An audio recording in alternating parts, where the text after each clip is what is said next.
Buenos días, mi nombre es Brigitte Joana Zúñiga Pinilla, soy estudiante de licenciatura en Pedagogía Infantil. El trabajo que voy a exponer es sobre la historia de la geometría didáctica de las matemáticas, presentado a la docente licenciada Mirna Bonilla.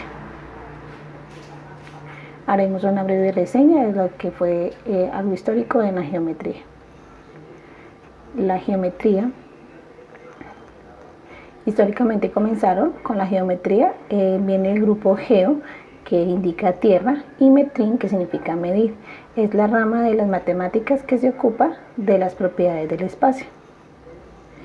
Inició todo en Egipto. Año tras año el Nilo inundaba los campos, destruyendo con su limo las divisiones ciudadanas trazadas. La crecida del Nilo borraba los linderos que separaban las tierras de los egipcios. Como inició, su origen fue unos 3000 años antes de Cristo, se remonta al Medio Oriente, en particular en el Antiguo Egipto, como mencionábamos anteriormente, en que se necesitaba medir predios agrarios y en la construcción de pirámides y monumentos. La tercera dimensión, allí pudimos descubrir, se medían las tierras y todos quedaron conformes con sus dos dimensiones, tanto el largo como el ancho. Los agrimensores y constructores de las pirámides trazaban líneas perpendiculares sobre el terreno utilizando una cuerda de 12 nudos equidistantes. Surgieron tres famosos problemas de la construcción que datan de la época griega. Se desistieron al esfuerzo de muchas generaciones de matemáticos que intentaron resolverlos. Se hubo la duplicación del cubo, construir un cubo de volumen doble al de un determinado cubo. La cuadratura del círculo, construir un cuadrado con área igual a un círculo determinado, y la trisección del ángulo, que era dividir un ángulo dado en tres partes iguales. Surge la geometría analítica.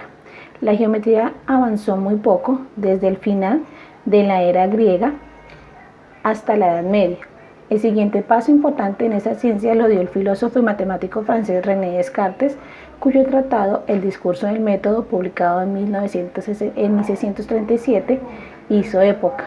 Este trabajo fraguó una conexión entre la geometría y el álgebra al demostrar cómo aplicar los métodos de una disciplina en la otra. En este fundamento de la geometría analítica, en la que las figuras se presentan mediante expresiones algebraicas, sujeto subyacente en la mayor parte de la geometría moderna.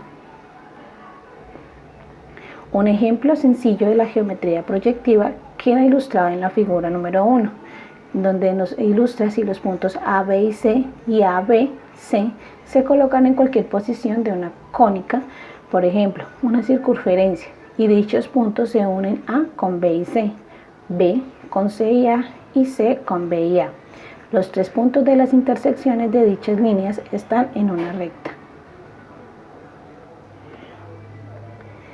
De la misma manera, si se dibujan 6 tangentes, cualesquiera a una cónica, como en la figura 2, y se trazan rectas que unan dos intersecciones opuestas de las tangentes, estas líneas se cortan con un punto único. Euclides, matemático griego, se conoce poco de su biografía, pero pese a ser el matemático más famoso de la antigüedad, se dice que nació en Mégara. Es probable que se educara en la escuela de Platón, la academia, donde existía un cartel en su entrada que decía: solo ingresarán a este lugar los que saben geometría. Fundó una escuela de matemática en Alejandría, donde alcanzó un gran prestigio. Su obra más importante se llama Los 6 elementos, el libro más leído después de la Biblia. Solo después casi de 2000 años fue modificado. Acá tenemos una ilustración de la imagen de los libros, de los 6 primeros libros de Euclides, que eran los 6 elementos. Casi al mismo tiempo, el matemático británico Arthur Cayley desarrolló la geometría para espacios con más de 3 dimensiones. Imaginemos que una línea es un espacio unidimensional. Si cada uno de los puntos de la línea se sustituye por una línea perpendicular a ella, se crea un plano o espacio bidimensional.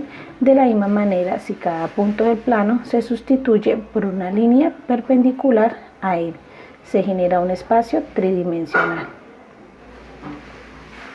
En los 4 primeros casos, las figuras son los bien conocidos punto, línea, triángulo y tetraedro respectivamente.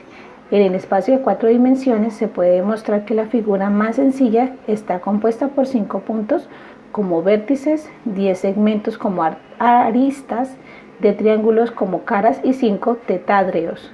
El tetádreo, analizado de la misma manera, está compuesto por 4 vértices, 6 segmentos y 4 triángulos. Otro concepto dimensional, el de las dimensiones fraccionarias, apareció en el siglo XIX, en la década de 1970. El concepto se desarrolló como la geometría fractal. No siendo más, doy muchas gracias. Adiós.